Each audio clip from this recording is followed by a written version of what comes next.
اور چوتھا بندہ آپ فرماتے ہیں کہ وہ شخص جو غریب ہو، محتاج ہو،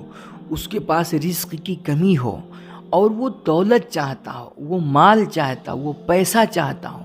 یا پھر وہ بے اولاد ہو اور اسے اولاد چاہیے۔ فرماتے ہیں بندہ دنیا کی آسائشیں اور خوشحالیاں طلب کرنے چلا ہو اور وہ اس آیت کا ورد نہ کرے، ما شاء اللہ لا قوت الا باللہ، تو فرماتے ہیں مجھے اس بندے پر بڑا تعجب ہوتا ہے۔ کہتے ہیں حیرت ہوتی اس بندے پر کہ وہ دنیا کی اور جہان کی نعمتیں چاہتا ہے اور وہ اس آیت کو اپنا وظیفہ نہیں بنا رہا ہے۔ فرماتے ہیں کہ یہ وہ آیت کریمہ ہے نا کہ کہتے ہیں دو بھائی تھے، ایک کافر تھا اور ایک مومن تھا۔ کافر بہت زیادہ دولت والا امیر ترین انسان تھا وقت کا، اور اللہ نے اس کو بہت ساری دولتیں اور اولاد نرینہ عطا کیا تھا، مذکر اولاد عطا کی تھی۔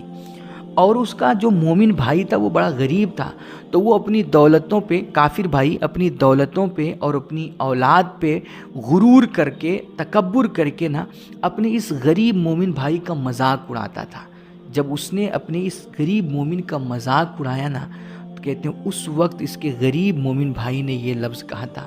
ما شاء اللہ لا قوت الا باللہ۔ کہتے ہیں کہ جب اس مومن بندے نے یہ لفظ کہا نا اور اس کا ورد کیا، تو کہتے ہیں اللہ نے اس کے کافر بھائی کے سارے غرور کو توڑ دیا، اس کے تمام مال و اسباب، جائیداد اور اولاد کو تباہ کر دیا، اور بدلے میں اس غریب مومن کو اللہ نے امیر کر دیا۔ تو یار اگر تمہیں بھی امارت چاہیے نا، مالداری چاہیے، دولت چاہیے، پیسہ چاہیے یا اولاد چاہیے نا، تو تم اللہ کی ذات پہ یقین رکھتے ہوئے کہ جس کو جو کچھ ملتا ہے اس کا عطا کرنے والا اللہ ہے،